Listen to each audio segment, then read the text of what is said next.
what is this, your third year? This will be my fourth year. Fourth year. In the beginning of the season is your fourth season. Yes, sir. Okay.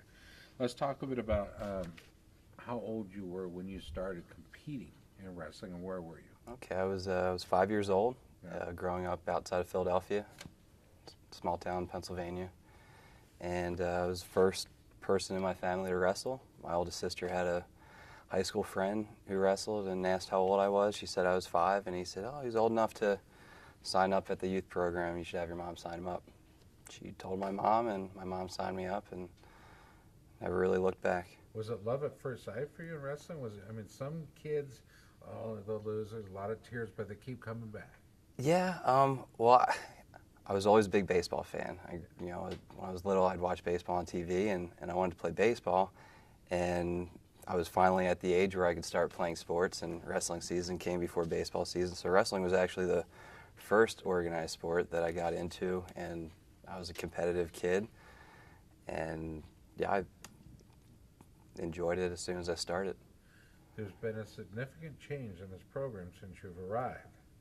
Mm-hmm.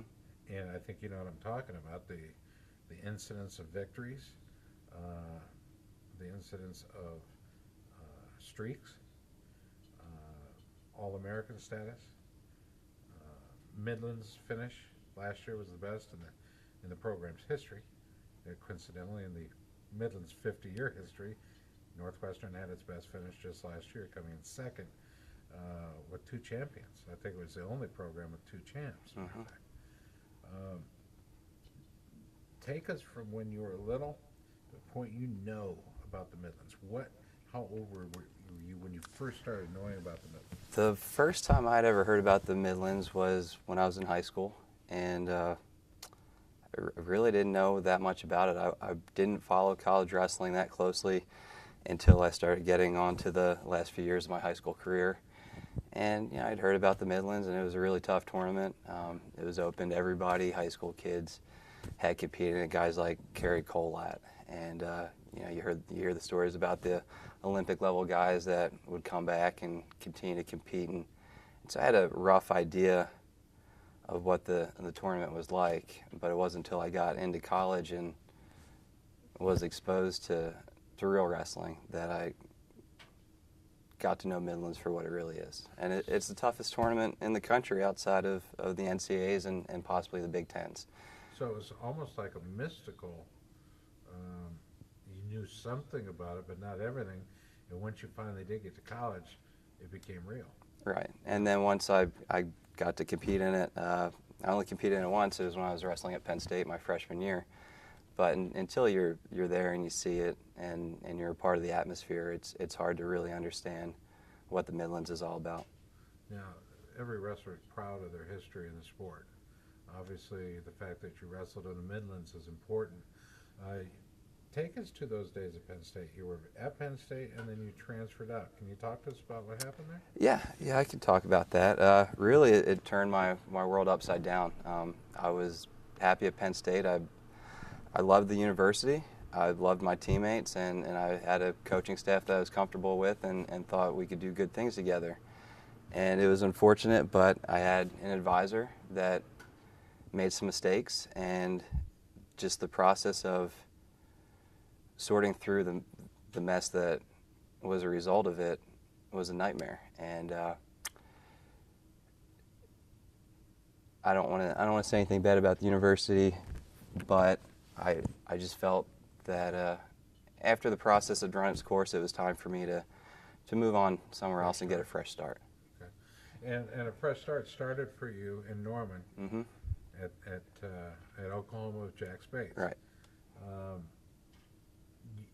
And I know you probably value that relationship of an athlete and an assistant athlete and a head coach even more now that you're an assistant coach.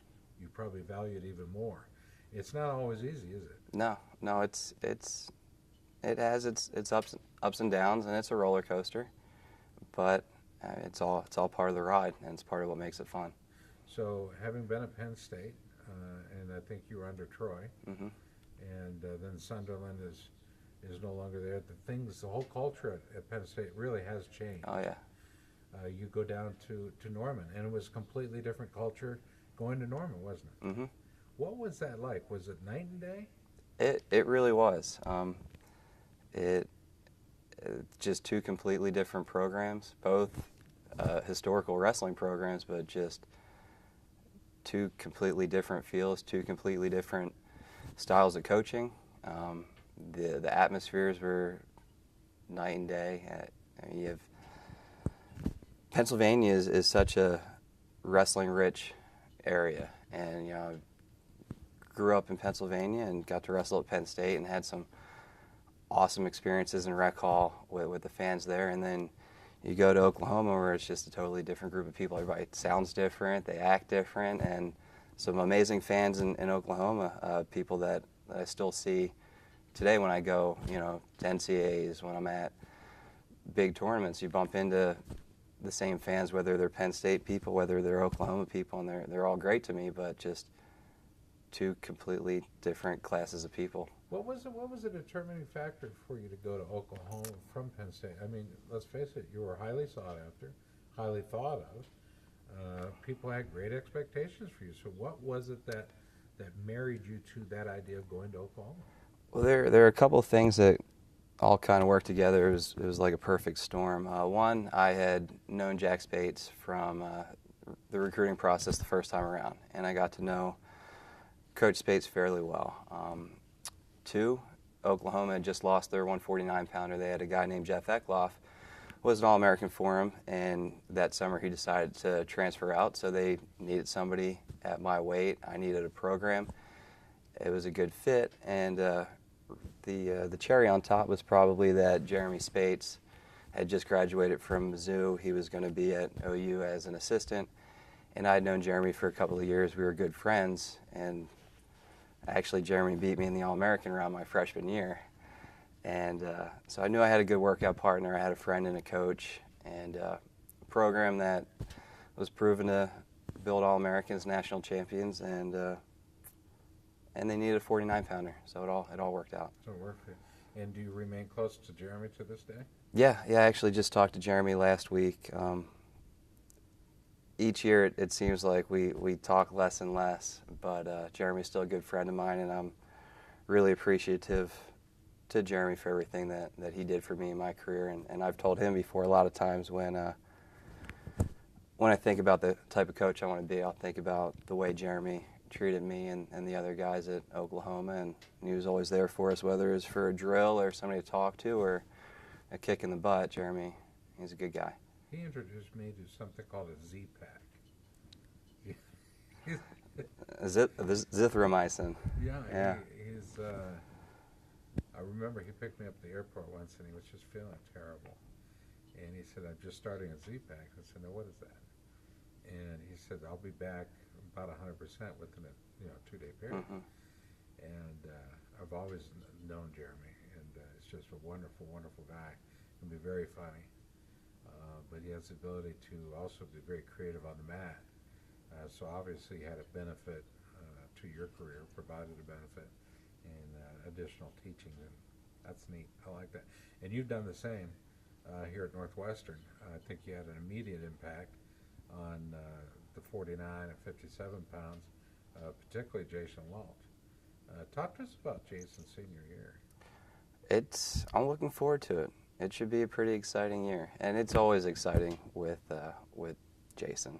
Just the way he wrestles, his style. He's wide open. He's fun to watch. You don't know what to expect, do you? No, that's it. I think he's given me a couple of gray hairs in the past couple of years, because he puts himself in some of those positions during matches where most guys are going to be in trouble, but Jason isn't most guys. He can wrestle through those situations and turn them into points, and that's what makes him so exciting to watch. Can you compare him and his style to Ben Askren and his style, or is one more refined? I think you can definitely compare their styles, because they're both very unconventional. And there's a lot of scrambling, there's a lot of rolling around funk. Now, I've been around Ben a good bit, and obviously I've been around Jason a good bit. And I will say that Ben is a little bit more methodical about his wrestling. I don't know if I've ever met somebody who has it broken down into as much of a science as Ben does for something that to the normal person just looks like two people rolling around. Yeah. But Ben has it figured out. He knows, and I'd like to think that I'm almost, that I have it figured out. I think I do have it figured out to an extent, but nobody has it figured out as well as Ben. And Jason just feels it, and he goes with it, and he knows where it's going to go. But I don't think Jason really understands the positions as well. I think Jason just has more of a natural ability to feel the wrestling and find his way out on top.